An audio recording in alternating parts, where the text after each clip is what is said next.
Hey guys, how are you? It's Tara Stiles. Hope you're all having an amazing day so far. So, welcome to another segment of Ask Me whatever the heck you want to ask me about yoga, meditation, food, science, healthy living, any topic of interest that we're all interested in, New York City, anything, and I'll try to answer it. And if I don't have the answer, I will try to Google it and find the answer. Or ask somebody, which you could do too, really, if you thought about it. But anyway, this is more fun. So every Tuesday I've been putting up on Facebook a query for questions, and a bunch of questions just came in. So in an attempt to make this not the most boring 30-minute video blog ever, I'm going to go through until we reach a length of time that I think is mildly acceptable for a video blog, and then cut myself off, and then maybe I'll do another one right after that. Okay, anyway, enough about that. All right, Dawn Wheeler, do you have any suggestions for people with fibromyalgia? This is a big topic. I think I answered it in the other video blog, but that's okay. I don't expect you to look at all my videos unless you're really having a good time with that. But anyway, yes, I talk about this topic a lot in my new book, Yoga Cures. It's coming out in April. I don't want to make you wait till April.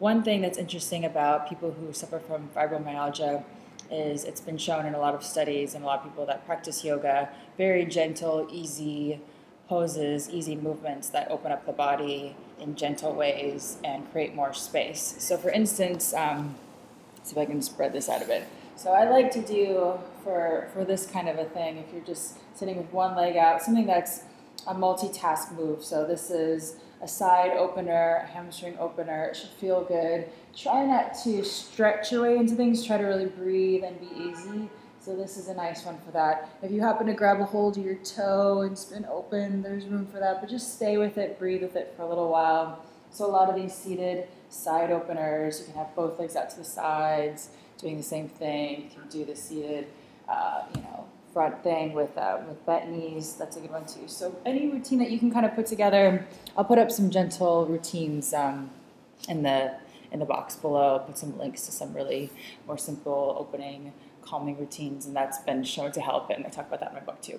So okay, so hopefully that helped. Ryan Nero, I want to hear you talk more about the universe. I'm in love with the whole thing too, and would 100% make a video response. I can't wait to finish my teacher training classes too to get my yogi on.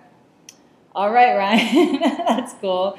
So yeah, science is very, very interesting when it comes to everything because it can explain everything. Deepak has a new book that you should all check out called War of the Worldviews, I think is the title, but it's really interesting. It's a back and forth with science and spirituality and where everything fits in with that. And obviously Deepak is a really big authority on both science and spirituality. He has this conference called Sages and Scientists, which is really neat. He invited me to come, and I got to teach yoga to a lot of the science guys.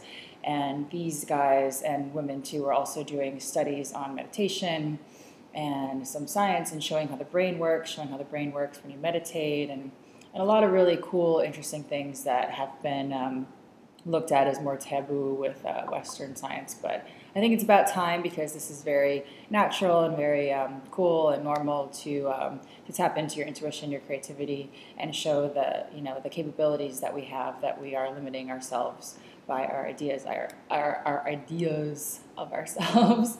So that's one cool thing when you practice yoga. Hopefully your interpretation, your experience of being you expands into a greater experience where we're all connected and we're all here, and it's not so fear-based and so day-to-day moment-based and results-based. And once you kind of open out into the freeway of things, then watch out, very cool things happen. And yeah, it's neat to see in science all this stuff is sort of mirrored in science if you look at how stars work, if you look at how the universe works and things like that. The universe is expanding.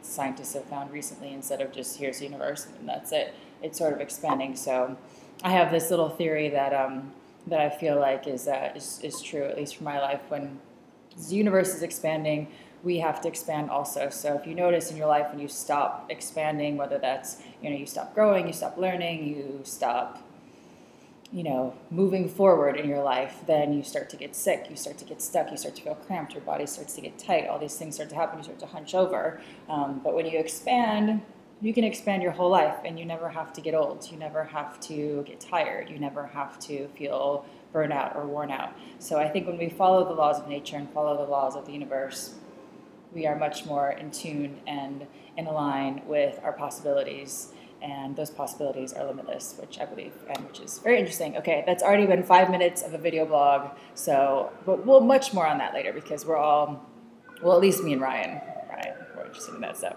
Okay, Allison Jane Tripney, anything on sciatica? My poor mom is in terrible pain, which I could help, which I could help with some yoga. She's in her 60s, and a big up to yoga show, I'm confused, on London on the 20th, 30th of October.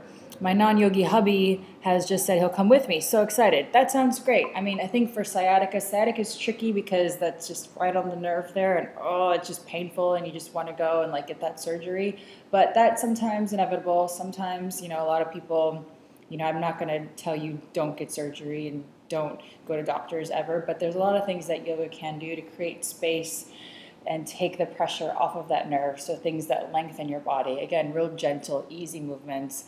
I'm not a big fan of jumping around and launching yourself into doing poses and things like that. So yoga is very therapeutic, and you will get all the benefits of yoga if you're moving in a way that's easeful and nice and gentle, and you're also going to get really strong at the same time.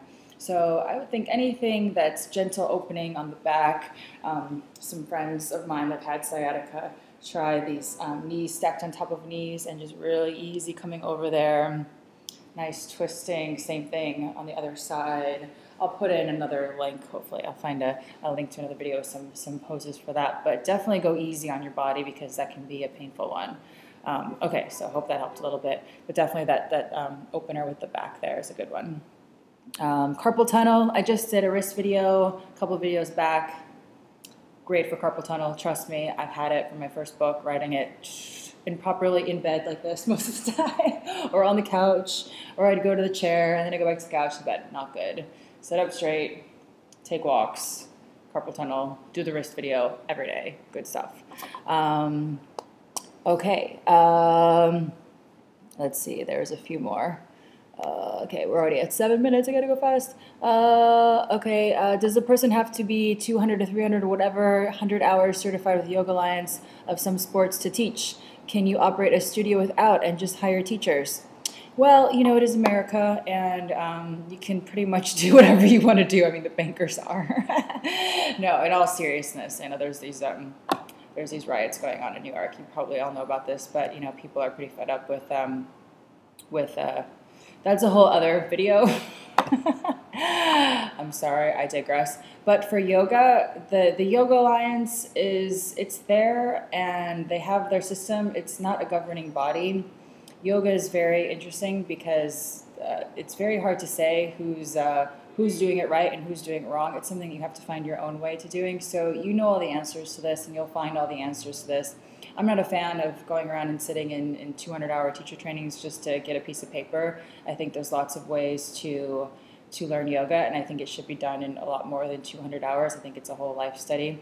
But yeah, if you want to open a yoga studio, that's a whole other question. Something I've obviously been through and run, and it's successful, and everybody's happy there for the most part, and we're breaking up fights all the time, and everybody's good, and there's always some sort of drama going on, but you know, it's successful, it's busy, people come, everybody's happy, and I love it, and it's something that, you know, I'd be happy to share some information on if that's useful too. So let me know if that's really more of your question of, you know, how to open a studio and the ins and outs of that. Training's a whole other can of worm topics. Okay, I'm running on reserve battery power. One more question because we're at 9 minutes now. Okay. La-di-da. There was a really good one down here that I want to make sure I get to. Okay, Jenny Gorgan. Sorry if I totally butchered that. I'm the worst with pronouncing names. Yoga teacher certification. Your style really rings true for me. Thank you. But I can't find a teacher training in Minnesota that isn't super expensive, super snobby, or super focused on the chakras and mudras and all that other stuff. What advice for someone that wants to become certified? Well, hold on, Jenny, because I'm doing something, putting something together with some people that's going to be really great that you can do from anywhere. And I'm super excited. I don't want to tease it up too much, but think online college. It's that cool. And it's very practical, very real, and something that you can use like a skill, because yoga is a skill and also a practice, and something that you can help to benefit a lot of people. But I would suggest, I always suggest to people coming in through our training programs in person at the studio to begin teaching on your friends. You've got to get practice on somebody, so it might as well be your friends. So start there and then hold on. I'm hoping this this online school that we're putting together is going to be up in January 1st. So that's my goal. We'll hopefully make it then. But if it's not January 1st, it'll be very soon after that, but we're hoping for January 1st. So I'm very excited. It's going to be really, really, really, really, really awesome. Okay, thanks. All right, let's see. Okay, oh my gosh, we're at 10:39. All right, okay, I'll get the next ones in the next video blog. So thanks for watching. And again, if you have any questions, write them on the Facebook page, and I'll put the link there. And I'll see you guys later. Bye.